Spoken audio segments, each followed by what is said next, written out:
people with questions for Coach. That was one of the best offensive performances certainly you've had here, and that's Nebraska's had in a long time. What are you most proud of about that effort? Well, the thing I was most happy with today was the start. You talk in these early games how important it is to go out and throw the first punch, and I thought we did that. I think it was 18-4 to start that game. And the thing, they switch 1 through 5. It's the first time we've seen a defense like that.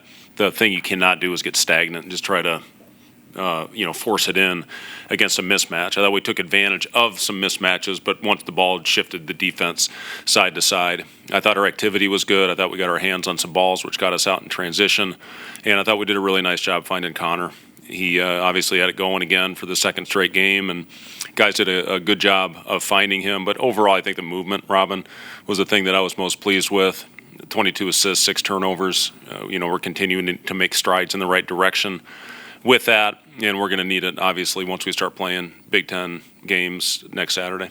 How much do you talk in the days leading up of the importance of a quick start against a team like this? Yeah, it's all we talked about, especially in this early game, and we've got another one next Saturday. We play at noon Eastern, 11 a.m. Central for our body clocks, and we need to go out there and get off to a great start in a really tough building.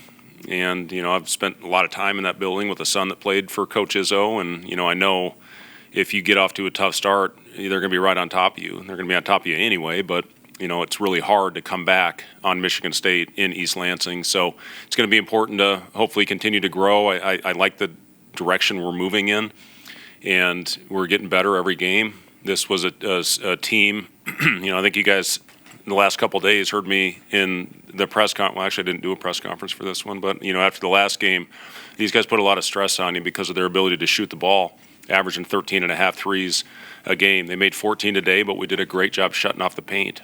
Similar to the Creighton game, you can't give them both. If they shoot a lot of threes, you can't give them the paint as well. And I thought we did a really nice job with that. And again, pleased with our hand activity. To get deflections and turn those into points, you need to have possessions like that.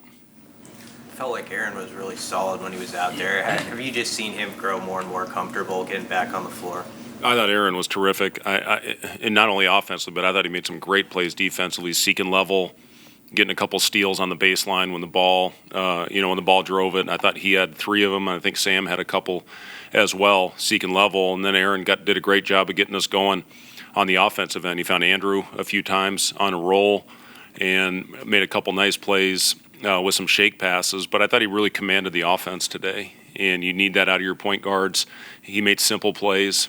And, again, he had 22 assists, and we must have missed 4 or 5 layups. And a couple of those, I thought he got opportunities for guys in there as well. But, another game where I thought everybody that stepped on the floor contributed, and that's what it's all about. How much more comfortable do the guys seem collectively playing with each other within the offense, which is the 22-6 assist to turnover? Yeah, it's again, we were careless early, and that showed with not only the turnovers but the unforced turnover rate that we had.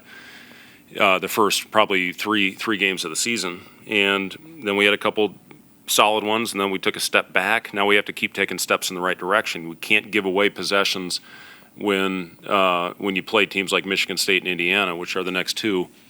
This was an important game, and our guys knew that coming in. Proud of them for how they prepared and went out and took care of business. But this is a team that beat Georgia Tech handily, and they beat South Carolina, and they played Georgia pretty tight for the most part the entire game. I think that's a team that's going to win a lot of games in their league. So this is a big win for us, and to win it going away like we did after they made a little bit of a run, I think is definitely a good sign. Do you have an update on Berke? He's going to try to move around a little bit tomorrow. We're going to practice a little bit tomorrow. We're going to have a film session and go into our stations, just start talking a little bit about Michigan State. And then we'll take Tuesday off. So he'll try to get a little bit of work in tomorrow. He was in the pool today, and he'll take Tuesday off, just get treatment, and then hopefully, be able to do a little bit more each day, progressively get better as the week goes on. But I'll know a lot more after tomorrow. What is the injury specifically? It's a groin strain. Yeah, and those are tricky. I mean, they're not all the same, and everybody reacts differently, but the important thing is he is getting better, but he hasn't even gotten on the court yet. So we'll see how he does tomorrow.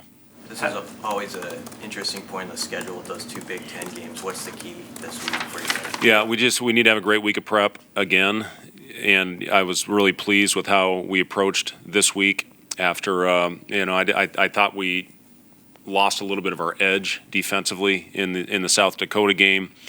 Got it back for the most part. Was not very pleased on a couple of our closeouts that gave them a few threes there towards the end of the game. Just consistency.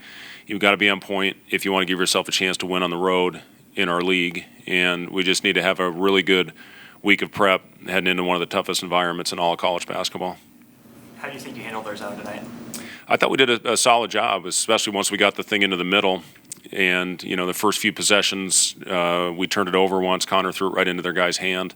But once we got Raleigh in the middle of it, he made a great play at the rim, and then he hit a little floater in there as well. The biggest thing we talked about, they do a really good job of swarming the ball, is not over-penetrating and not playing out of control. And whether it was man or zone, I thought we wanted to keep our movement. We wanted to play off 2 feet. And for the most part, I thought we did that. Hale's played pretty well now, and it's time making just little plays to help you win, moving the ball, making the extra pass. His impact, has that kind of been noticed by you, obviously, but going forward, what does that look like for him? Yeah, he's been awesome. I've been really pleased with Cale. He gave us 10 really solid minutes in the second half the other night against South Dakota. And the thing about Cale, he's always in the right spot. He's going to follow the game plan. He's going to make safe plays, and he's going to defend his ass off every possession. It's nice to have that off your bench, and he's got some size. When we went small today, we had he and Juwan out there playing the 4 and the 5, and Cale played the 5 offensively because he knows every spot on the floor. It's a tremendous luxury to have somebody like that in your program that's all about the right things. Never has complained, not one time, not for 1 second. Continues to go out there and play his role to perfection. And we're going to need Cale as the year continues on. And I'm proud of him. I'm proud for the strides he's made and for the development that he has shown in the year and a half that he's been here. Thanks, guys. Thank you.